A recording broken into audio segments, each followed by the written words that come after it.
ನಮಸ್ಕಾರ. ವಿಠಲ್ ರುಕ್ಮಾಯಿ ಜ್ಯೋತಿಷ್ಯಾಲಯಕ್ಕೆ ಸ್ವಾಗತ ಸುಸ್ವಾಗತ. ಇವತ್ತು ಒಬ್ಬ ಸೆಲೆಬ್ರಿಟಿ ಉತ್ತರ ಕರ್ನಾಟಕದ ಬಾಗಲಕೋಟೆಯವರು. ಅವರು ಹೆಸರು ಅಜಯ್ ಕುಮಾರ್ ಸರ್ನಾಯಕ್ ಅಂತ. ಅವರು ಮಾಜಿ ಸಚಿವರು ಕರ್ನಾಟಕದ್ದು. ಅದು ರಾಮಕೃಷ್ಣ ಹೆಗಡೆ ಅವ್ರ ಜೊತೆಗೆ ಬಹಳ ಗುರುತಿಸ್ಕೊಂಡವರು. ಹೌದಾ?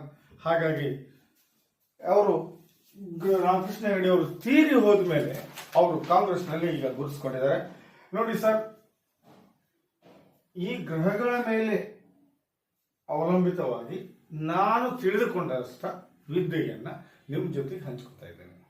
ನಿಮ್ಮ ರಾಜಕೀಯ ಭವಿಷ್ಯ ಹಾಗೂ ನಿಮ್ಮ ಹೇಗಿತ್ತು, ಹೇಗಾಯ್ತು, ಏನು ಅದನ್ನ ಬಗ್ಗೆ ಮಾತಾಡ್ತೇನೆ.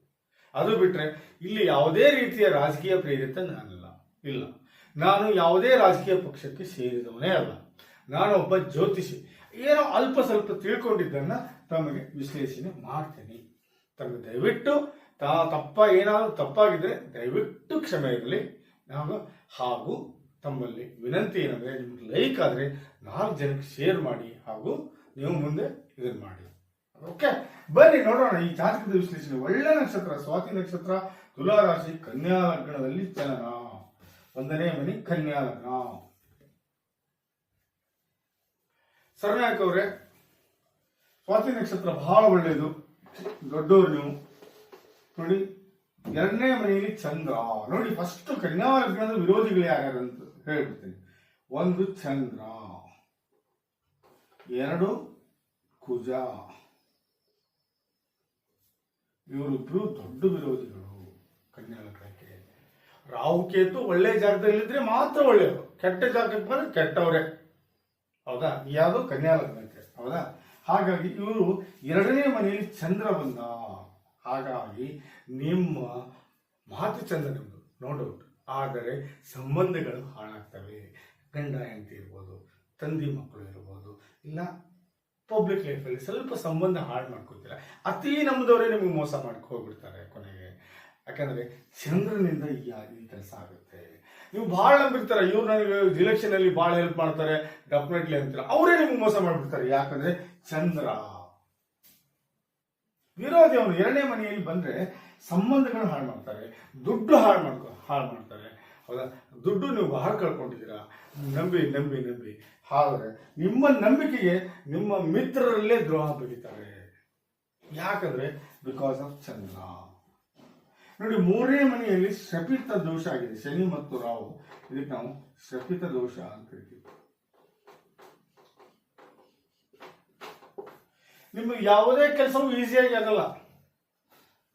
ಡುಬುಕಿ ಹೊಡೆಯುವುದೇ, ಕಷ್ಟಪಟ್ಟು ಪಟ್ಟು ಆದ್ಮೇಲೆ ಬರುತ್ತೆ ರಿಸಲ್ಟು. ಹಾಗಾಗಿ ಶನಿ 6 ಡಿಗ್ರಿ ಇದ್ದಾನೆ, ರಾಹು 15 ಡಿಗ್ರಿ ಇದ್ದಾನೆ. ಇಲ್ಲಿ 3ನೇ ಮನೆಯಲ್ಲಿ ನಾವು ರಾಹುಗೆ ಮೇಷನ್ ಮನೆ ಆಗಿರೋದ್ರಿಂದ ಇದು ಸರ್ಪರ ದೋಷ ಅಂತ ಕರಿತೀವಿ ನಾವು. ಶನಿ ಮತ್ತು ರಾಹು ಕೆಟ್ಟಿದ್ದಾರೆ ನಿಮ್ಮ ಲಗ್ನದಲ್ಲಿ. 5ನೇ ಮನೆ ಸ್ವಾಮಿ ಶನಿ ಏನ್ ಮಾಡಿದ್ದಾನೆ, ಕೆಟ್ಟಿದ್ದಾರೆ. ಹಾಗಾಗಿ ಶನಿ ಮತ್ತು ರಾಹು ಬಹಳ ಕೆಟ್ಟಿರೋದ್ರಿಂದ ನೀವು ಯಾವುದೇ ಒಂದು ಇಲೆಕ್ಷನ್ ಗೆಲ್ಲಕ್ಕೆ ಬಹಳ ಕಷ್ಟಪಡ್ತೀರ, ವಿಪರೀತ ಕಷ್ಟಪಡ್ತೀರ. 100 ಅಲ್ಲ, 1000% ನೀವು ಎಫರ್ಟ್ಸ್ ಹಾಕಿದ್ರು ರಿಸಲ್ಟ್ ಬರಲ್ಲ, ಬಿಕಾಸ್ ಆಫ್ ಶನಿ ಮತ್ತು ರಾಹು. ಹಾಗಾಗಿ ಶನಿ ಮತ್ತು ರಾಹು ನೀವು ಪೂಜೆ ಮಾಡಿಸ್ಬೇಕಾಗಿತ್ತು ಯಾರ್ಯಾರಂದ್ರೆ, 1ನೇದು ಚಂದ್ರನ, 2ನೇದು ಶನಿನ, 3ನೇದು ರಾಹುನ, 3ನೇದು. ಹೌದಾ? ಬನ್ನಿ, 5ನೇ ಮನೆಯಲ್ಲಿ ಕುಜ ಬಂದಿದ್ದಾನೆ, 29 ಡಿಗ್ರಿ ಇದ್ದಾನೆ. 5ನೇ ಮನೆಯಲ್ಲಿ ಕುಜ ಬಂದ್ರೆ ಸ್ವಲ್ಪ ಮಕ್ಕಳಿಂದ ತೊಂದರೆ ಅನುಭವಿಸ್ತೀರಾ, ಇಲ್ಲ ಮಕ್ಕಳಾಗದೇ ಇರ್ಬೋದು, ಇಲ್ಲ ಮಕ್ಕಳಾದ್ರೆ ಅವರಿಂದ ಸ್ವಲ್ಪ ತೊಂದರೆ ಅನುಭವಿಸ್ತೀರಾ, ಕಿರಿಕಿರಿ ಅನುಭವಿಸ್ತೀರಾ, ಪ್ರೀತಿ ಪ್ರೇಮದಲ್ಲಿ ಕಿರಿಕಿರಿ ಅನುಭವಿಸ್ತೀರಾ. ಬಟ್ ಇವನು 29 ಡಿಗ್ರಿ ಇರೋದ್ರಿಂದ ಇವನ ಬಗ್ಗೆ ತಲೆ ಕೆಡಿಸ್ಕೊಳ್ಳೋದು ಬೇಡ. ಇವನು ಯಾವುದೇ ರೀತಿ ನಿಮಗೆ ಕೆಟ್ಟ ಫಲನೂ ಕೊಡಲ್ಲ, ಒಳ್ಳೆಯ ಫಲನೂ ಕೊಡಲ್ಲ. ಬನ್ನಿ ಸೀದಾ 9ನೇ ಮನೆಗೆ ಹೋಗೋಣ. ಲಗ್ನೇಶ ಬಂದು ಬುಧ 13.26. You are very luckiest human being in the world. ಯಾಕಂದ್ರೆ ಲಗ್ನೇಶ ಹೋಗಿ ಭಾಗ್ಯದಲ್ಲಿ ಕೂಡುವುದೇನಿದಿಲ್ಲ, ಭಾಗ್ಯ ತೆರೆದಂತಾಗುತ್ತೆ. ಹೌದು, ನಿಮಗೆ ಶನಿ ಟೈಮಲ್ಲಿ, ಶನಿಯ ದಶೆಯಲ್ಲಿರುವಾಗ ನಿಮಗೆ ಏನಾಯ್ತು ಅಂದ್ರೆ, ಶನಿ ಆವಾಗ ನಿಮ್ಮ ಲಗ್ನದಲ್ಲಿ ಬಂದು ಕೂತಿದ್ರಿಂದ ನೀವು ಮಿನಿಸ್ಟರ್ ಆದ್ರಿ.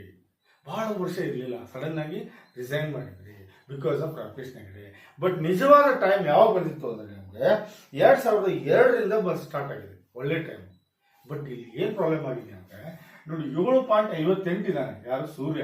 ಸೂರ್ಯನಿಂದ ಬುಧ ಅಸ್ತ ಆಗಿದ್ದಾನೆ, ಸೂರ್ಯನಿಂದ ಕೇತು ಅಸ್ತ ಆಗಿದ್ದಾನೆ. ಸೂರ್ಯ ಸ್ಟ್ರಾಂಗ್ ಇದ್ದಾನೆ ಇಲ್ಲಿ. 12ನೇ ಮನಿ ಸ್ವಾಮಿ ಸೂರ್ಯ ಅವನು ಬಂದು ನಿಮ್ಮನ್ನ ಈ ಬುಧ ಮತ್ತು ಕೇತುವಿನ ಮೇಲೆ ಅಸ್ತ ಮಾಡಿದ್ದಾನೆ. ಅವರಿಂದ ಯಾವುದೇ ರಿಸಲ್ಟ್ ಬರ್ದಂಗೆ ಮಾಡಿದ್ದಾನೆ ಯಾರು ಸೂರ್ಯ. ಇಲ್ಲಿ ನೀವು ಸೂರ್ಯ ಶಾಂತಿ ಬಹಳ ಮುಖ್ಯ ಇತ್ತು, ಬಹಳ ಮುಖ್ಯ ಇತ್ತು ಸೂರ್ಯ ಶಾಂತಿ. ನಿಜವಾಗ್ಲೂ 2007ರಿಂದ ಹಿಡ್ಕೊಂಡು ಇವತ್ತಿನವರೆಗೂ ನಿಮಗೆ 2020ರವರೆಗೂ 9ನೇ ಮನೆಯ ಬುಧ ಮತ್ತು ಕೇತು ದಿಶೆ ನಡೀತಾ ಇದೆ. ಬಹಳ ಎತ್ತರಕ್ಕೆ ಬೆಳಿಬೇಕಾಗಿತ್ತು, ಒಂದು ದೊಡ್ಡ ಲೆವೆಲ್ ಮಿನಿಸ್ಟರ್ ಆಗಬೇಕಾಗಿತ್ತು ನೀವು. ಬಟ್ ಸೂರ್ಯನಿಂದ ನೀವು ಇವೆರಡೂ ಫಲಗಳನ್ನ ಪಡ್ಕೊಳ್ಳಿಲ್ಲ. ಸೂರ್ಯ ಸ್ಟ್ರಾಂಗ್ ಇದ್ದಾನೆ, ಅಸ್ತ ಮಾಡಿಬಿಟ್ಟ, ಬುಧನ ಅಸ್ತ ಮಾಡಿದ. ಇಲ್ಲಿ ನೀವು ಏನ್ ಮಾಡ್ಬೇಕಾಗಿತ್ತು ಅಂದ್ರೆ ಪಚ್ಚೆ ಧರಿಸಬೇಕಾಗಿತ್ತು, ಕನಿಷ್ಠ 15 ಕ್ಯಾರೆಟ್ ಪಚ್ಚೆ. ಇದು ಪಚ್ಚೆ ಸರ್, ಇದು ಪಚ್ಚೆ. 15 ನಂದು 3.5 ಕ್ಯಾರೆಟ್ ಇದೆ, ಯಾಕಂದ್ರೆ ನನಗೆ ಅಸ್ತ ಆಗಿಲ್ಲ. ಹೌದಾ, ಅಸ್ತ ಆಗಿಲ್ಲ ನನಗೆ. ಹಾಗಾಗಿ 15 ಕ್ಯಾರೆಟ್ ನೀವು ಕೊಳ್ಳಲ್ಲಾದ್ರು ಅಥವಾ ಕೊರಳಲ್ಲೇ ಹಾಕೊಂಡಿದ್ದೆ ಕರೆ ನಿಮಗೆ 2007ರಿಂದನೇ ನೀವು ಅಧಿಕಾರದಲ್ಲಿ ಇರ್ತಿದ್ರಿ. ಈ ಸೂರ್ಯನಿಂದ ನೀವು ಏನ್ ಮಾಡಿದ್ರಿ, ಯಾರಾದ್ರೂ ಬುಧ ಆದಿತ್ಯ ರಾಜ ಹೋಗಿದೆ ಅಂತ ಹೇಳಿದ್ರೆ ಸುಳ್ಳು. ಯಾಕಂದ್ರೆ 12ನೇ ಮನಿ ಸ್ವಾಮಿ ಯಾವತ್ತೂ ಯೋಗ ತಂದು ಕೊಡಲ್ಲ, ಕ್ಷಮಿಸಿ, ಸಾಧ್ಯನೇ ಇಲ್ಲ. ಈಗ ಸದ್ಯ ಕೇತು ದಿಶೆ ಮುಗಿದ ಮೇಲೆ ಶುಕ್ರ ದಿಶೆ ಶುರು ಆಗುತ್ತೆ. ಅದ 14.9 ಡಿಗ್ರಿ ಇದ್ದಾನೆ ಸರ್. ನಿಮಗೆ 2007ರಿಂದ ಹಿಡ್ಕೊಂಡು 2046ವರೆಗೂ ಒಳ್ಳೆ ಟೈಮೇ ಇದೆ.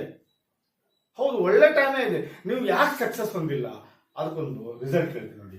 ಯಾಕಂದ್ರೆ ನಿಮ್ಮ ಲೀಡರ್ ಆದಂತಹ ರಾಹುಲ್ ಗಾಂಧಿಯವರ ನೋಡಿ, ರಾಹುಲ್ ಗಾಂಧಿಯವರ ಲಗ್ನೇಶ ಶನಿ, ಅವನು ನೀಚ ಆಗಿದ್ದಾನೆ. ಕರೆಕ್ಟಾ. 4ನೇ ಮನಿ ಸ್ವಾಮಿ ಕುಜ, ಅವನು 6ನೇ ಮನೆಯಲ್ಲಿ ಇದ್ದಾನೆ. ಕರೆಕ್ಟಾ. ಚಂದ್ರ ನೀಚ ಆಗಿದ್ದಾನೆ. ಕರೆಕ್ಟಾ. ಸೂರ್ಯ 6ನೇ ಮನೆಯಲ್ಲಿ ಇದ್ದಾನೆ. 4 ಗ್ರಹಗಳು ಕೆಟ್ಟೋದ್ರಿಂದ ಅವ್ರ ಹಿಂದೆ ಹೋದಂತ ಯಾವುದೇ ರಾಜಕೀಯ ವ್ಯಕ್ತಿ ಯಶಸ್ಸನ್ನ ಕಾಣಲ್ಲ. ಯಾಕೆ ನಾನು ಅವ್ರದ್ದು ಯಾಕೆ ಇಲ್ಲಿ ಕೌಂಟ್ ಮಾಡ್ತಾ ಇದ್ದೇನೆ ಅಂದ್ರೆ, ನೀವು ಲೋಕಲ್ ಲೀಡರು, ಅವರು ನ್ಯಾಷನಲ್ ಲೀಡರು, ಅವ್ರ ಅಂಡರ್ ಅಲ್ಲಿ ನೀವು ಇಲೆಕ್ಷನ್ ಮಾಡಕ್ ಹೋಗ್ತೀರಾ. ಹೌದೇ, ಅವ್ರದೇ ಅಂದ್ರೆ ಗಂಡ ಹೆಂಡತಿ ಅಂತ ತಿಳ್ಕೊಳ್ಳಿ. ಅವ್ರದೇ ಗ್ರಹಚಾರ ಸರಿ ಇಲ್ಲ ಅಂದ್ರೆ ಅವ್ರ ಅಂಡರ್ ಅಲ್ಲಿ ನಿಮ್ದು ಹೇಗೆ ಲೆಕ್ಕ ಬರುತ್ತೆ ಹೇಳಿ. ಅವ್ರ ಲೆಕ್ಕ ಇಲ್ಲ ಅಂದ್ರೆ, ರಾಜಕೀಯದಲ್ಲಿ ಲೆಕ್ಕ ಇಲ್ಲ, ನನಗೆ ಹೆಂಗ್ ಲೆಕ್ಕ, ನಿಮ್ಗೆ ಹೆಂಗ್ ಲೆಕ್ಕ ಬರುತ್ತೆ? ಸಾಧ್ಯನೇ ಇಲ್ಲ. ನಾನು ನಿಮ್ಗೆ ಏನಿದೆ ಅದು ಹೇಳ್ತಾ ಇದ್ದೀನಿ ಸರ್, ದಯವಿಟ್ಟು ನನಗೆ ಕ್ಷಮೆ ಇರಲಿ. ಏನಿದೆ ಅದನ್ನ ಹೇಳ್ತಾ ಇದ್ದೀನಿ. ಏನಪ್ಪ ಇವ್ನು ಇಷ್ಟೆಲ್ಲ ಮಾತಿಲ್ಲ ಸರ್, ಕ್ಷಮಿಸಿ. ನಿಮ್ಮ ರಾಹುಲ್ ಗಾಂಧಿಯವರಿಗೆ ಇಷ್ಟೆಲ್ಲ ಕೆಟ್ಟ ಗ್ರಹಗಳಿರೋದ್ರಿಂದ ಅವರು ಯಾವತ್ತಿದ್ರೂ ರಾಜಕೀಯದಿಂದ ರಿಟೈರ್ಡ್ ಆಗೋರೆ, ಅವರು ಸಕ್ಸಸ್ ಸಿಗಲ್ಲ. ನೀವು ಅವರಿಂದ ಹೋದ್ರೆ ನೋಡಿ, ಬುಧ ದಶೆ 2002ರಿಂದ ಇದೆ. 2002ರಿಂದ ನೀವು ಬುಧ ದಶೆ ಇರೋದು ಇದ್ದನ್ನ ನೀವಾಗಿ ಕಳ್ಕೊಂಡಿದ್ದೀರಾ. ಒಳ್ಳೆ ಟೈಮು. 2046ರವರೆಗೂ ನಿಮ್ಗೆ ಯಾರು ಏನು ಅಳಿಗಡಿಸಕ್ಕಾಗಲ್ಲ, ಅಷ್ಟು ಸ್ಟ್ರಾಂಗ್ ಹಣೆ ಬರ ಇದೆ ನಿಮ್ದು. ಅದನ್ನ ನೀವು ಕಳ್ಕೊಂಡಿದ್ದೀರಾ. ಯಾಕಂದ್ರೆ ಇವರ ಲೀಡರ್ಶಿಪ್ ಅಲ್ಲಿ ಇವರು ಯಾವತ್ತೂ ಗೆಲ್ಲಲ್ಲ. ಅವ್ರ ಹಿಂದೆ ಹೋದ್ರೆ ನಿಮಗೂ ಸೋಲು ಖಾಯಮು. ಸರ್ ಬನ್ನಿ, ಶುಕ್ರ 10ನೇ ಮನೆಯಲ್ಲಿ ಇದ್ದಾನೆ, ಬುಧನ ಮನೆಯಲ್ಲಿ. ಸರ್ ಅಲ್ಟಿಮೇಟ್ ಬಹಳ ನೀವು ಮಾಡೋ ಕೆಲಸ ಬಹಳ ಸ್ಮೂತ್ ಇರುತ್ತೆ. ಶುಕ್ರನಿಂದ ಒಳ್ಳೆ ಲಾಭ ಪಡಿತೀರಾ. 2026-31-5ರಿಂದ ನಿಮಗೆ ಲಕ್ ಶುರುವಾಗುತ್ತೆ 100%. ಇವುಲ್ ಏನು ಇದು ಕೇತು ಶುಕ್ರನ ಮನೆಯಲ್ಲಿ ಇರೋದ್ರಿಂದ ಕೆಟ್ಟವನಲ್ಲ ಸರ್, ಅವನು ಬಹಳ ಒಳ್ಳೆ ರಿಸಲ್ಟ್ ಕೊಡ್ತಿದ್ದ. ನೀವು ದಾರಿನ ತಪ್ಪು ತಿಳ್ಕೊಟ್ಟಿದ್ದೀರಾ. ಆ ದಾರಿ ತಪ್ಪು ತಿಳಿಸಿದ್ರೆ ಆಗುತ್ತಾ? ಇವರಿಬ್ರು ರಾಂಗ್ ಡಿಸಿಷನ್ ತಗೊಳ್ಳೋದು ಕಾರಣ ಆಗುತ್ತಾ? ಚಂದ್ರ 2ನೇ ಮನೆಯಲ್ಲಿ ಚಂದ್ರ ಬಂದು ಕೂತಿದ್ರಿಂದ ನಿಮ್ಮ ಚೂಸ್ ಏನಿದೆ ರಾಂಗ್ ತಗೋತೀರಾ. ಯಾರನ್ನ ನಂಬಬೇಕು ಅವ್ರನ್ನ ನಂಬಲ್ಲ, ಯಾರು ನಂಬಾರ್ದು ಅವ್ರನ್ನ ನಂಬಿ ಆಮೇಲೆ ಪಶ್ಚಾತ್ತಾಪ ಪಡ್ತೀರಾ. ಸರ್ ದಯವಿಟ್ಟು ನಾನು ಇಲ್ಲಿ ಏನ್ ಹೇಳ್ತಾ ಇದ್ದೀನಿ ಅಂದ್ರೆ, ಶುಕ್ರ ಬಹಳ ಒಳ್ಳೆಯದು. ಈಗ ಸದ್ಯ ಮಟ್ಟಿಗೆ ನಾನು ಹೇಳ್ಬೇಕಂದ್ರೆ ultimate time, extra ordinary time ನಿಮಗೆ, ನೋ ಡೌಟ್ ಇಟ್. ನೀವು MLA ಆಗ್ತೀರಾ, ಮಿನಿಸ್ಟರು ಆಗ್ತೀರಾ, ನೋ ಡೌಟ್. ಬಟ್ ನಿಮ್ಮ ದಾರಿ ರಾಂಗ್ ಡಿಸಿಷನ್ಸ್ ಏನಿದೆಲ್ಲ ಅದು ನಿಮ್ಮನ್ನ ಮನೆಯಲ್ಲಿ ಕೂಡಿಸಿದೆ ಅಂದ್ರೂ ತಪ್ಪಾಗಲಿಕ್ಕಿಲ್ಲ. ದಯವಿಟ್ಟು ಕ್ಷಮೆ ಆಗಲಿ. ಸಣ್ಣ ಬಾಯಿ ದೊಡ್ಡ ಮಾತು. ನನಗೆ ಏನು ತಿಳಿದಿದೆ ಅದನ್ನು ಹೇಳ್ತಾ ಇದ್ದೀನಿ. ನಾನೇನಾದ್ರು ತಪ್ಪು ಹೇಳಿದ್ರೆ ಕ್ಷಮೆ ಇರಲಿ ಸರ್ನಾಯಕ್ ಅವರೇ, ನಮ್ಮ ದೊಡ್ಡ ಹಿರಿಯರು ನೀವು. ಹೌದಾ? ಬನ್ನಿ, ಏನೇನು ಕಡಿಮೆ ಆಗಿದೆ, ಏನೇನು ಎಲ್ಲ ಹೇಳೋಣ ಸರ್. ಫಸ್ಟು ಒಂದನೇದು ಚಂದ್ರ ಶಾಂತಿ ಆಗಬೇಕು. ಎರಡನೇದು ಬಂದು ಶನಿ ಮತ್ತು ರಾಹು ಶಾಂತಿ ಆಗಬೇಕು. ಗುರು 12ನೇ ಮನೆಯಲ್ಲಿ ಸರ್, ಅತಿ ದೊಡ್ಡ ವಿರೋಧ, ವಿಪರೀತ ರಾಜಯೋಗ ನಿಮ್ಗೆ. ಸಾರಿ, ಗುರು ಇದು 12ನೇ ಮನೆಯಲ್ಲಿ ಇದ್ದಾನೆ, ವಿಪರೀತ ರಾಜಯೋಗ ಅಲ್ಲ, ಅವ್ನು 0 ಡಿಗ್ರಿ ಇದ್ದಾನೆ. ಗುರು ಏನು ಮಾಡಲ್ಲ ನಿಮ್ಗೆ, 0. ಕುಜ 29.53 ಇದ್ದಾನೆ, ಅವನಿಂದ ಏನು ಆಗಲ್ಲ, ತಲೆ ಕೆಡಿಸ್ಕೊಬಿಡಿ. ಇಲ್ಲಿ ಬಂದಿರೋದು ಚಂದ್ರ ಶಾಂತಿ, ಶನಿ ಶಾಂತಿ ಮತ್ತು ರಾಹು ಶಾಂತಿ. ಶನಿ ಮತ್ತು ಇವ್ರು ಜಪ ಆಗಬೇಕು. ಹಾಗೂ ಶನಿ ಮತ್ತು ರಾಹು ದಶೆ ಆಗಿದ್ರೆ ಮಾತ್ರ ನೀವು ರಾಂಗ್ ಡಿಸಿಷನ್ ತಗೊಳ್ಳೋದನ್ನ ಬಿಡ್ತೀರಾ. ಏನು ನಿಮ್ಮಲ್ಲಿ ಅಕ್ಕಪಕ್ಕ ಮೋಸಗಾರ ಸದ್ಯಕ್ಕೆ ಇಲ್ಲಿಂದ ಜಾಗ ಖಾಲಿ ಮಾಡ್ತಾರೆ. ನೆಕ್ಸ್ಟ್ ಬನ್ನಿ, ಸೂರ್ಯ. ಮೂರನೇದು ಸೂರ್ಯ ಶಾಂತಿ ಆಗ್ಲೇಬೇಕು. ಇಲ್ಲಿ ಅಪ್ಪಿತಪ್ಪಿ ಕೇತು ಶಾಂತಿ ಮಾಡಿಬಿಡಿ, ಇಲ್ಲಿ ಗ್ರಹಣ ದೋಷ ಆಗುತ್ತೆ. ಗ್ರಹಣ ದೋಷ ಆದ್ರೂ ಸಹ ಇಲ್ಲಿ ಕೇತು ಬಹಳ ಒಳ್ಳೆಯದು, ಬುಧ ಬಹಳ ಒಳ್ಳೆಯದು. ಇಲ್ಲಿ ಆಗ್ಬೇಕಾಗಿದ್ದು ಶಾಂತಿ ಸೂರ್ಯ ಶಾಂತಿ. ಸೂರ್ಯ ಶಾಂತಿ ಎದಕ್ಕೆ ಮಾಡ್ತಾ ಇದ್ದೇವೆ ಹೇಳಿ? ಬುಧ ಅಸ್ತ ಆಗ್ಬಾರ್ದು, ಕೇತು ಅಸ್ತ ಇಲ್ಲ. ಸೂರ್ಯ ಶಾಂತಿ ಬೇಡವೇ ಬೇಡ, ಯಾಕಂದ್ರೆ 9ನೇ ಮನೆಯಲ್ಲಿ ಇದ್ದಾನೆ, ಮಾಡೋದು ಬೇಡ. ಬಟ್ ಏನ್ ಗೊತ್ತಾ, ಪಚ್ಚೆ ಹಾಕೊಳ್ಳೇಬೇಕು ನೀವು. ಯಾವುದು 15 ಕ್ಯಾರೆಟ್ ಪಚ್ಚೆ ಹಾಕೋಬೇಕು.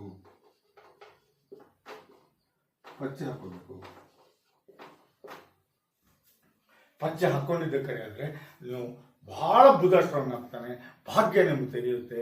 ಚಿಂತೆ ಬೇಡ, 100% ನೀವು ಒಳ್ಳೆ MLA ಆಗ್ತೀರಾ, ಮಿನಿಸ್ಟರ್ ಆಗ್ತೀರಾ. ಆದರೆ ರಾಹುಲ್ ಗಾಂಧಿಯವರ ನೇತೃತ್ವದಲ್ಲಿ ನೀವೇನಾದ್ರೂ ಇಲೆಕ್ಷನ್ಗೆ ಹೋದ್ರೆ ಅವ್ರಿಗೆ ನೋಡಿ, ರಾಹು ಕೆಟ್ಟಿದ್ದಾನೆ, ಅವ್ರಿಗೆ ನೋಡಿ ಕೇತು ಕೆಟ್ಟಿದ್ದಾನೆ, ಶನಿ ಕೆಟ್ಟಿದ್ದಾನೆ, ನಾನು ಹೇಳ್ತಾ ಇರೋದು. ಹೌದಾ? ಆಮೇಲೆ ಕುಜ ಕೆಟ್ಟಿದ್ದಾನೆ, ಸೂರ್ಯ ಕೆಟ್ಟಿದ್ದಾನೆ, 7 ಗ್ರಹಗಳು ಕೆಟ್ಟಿದೆ.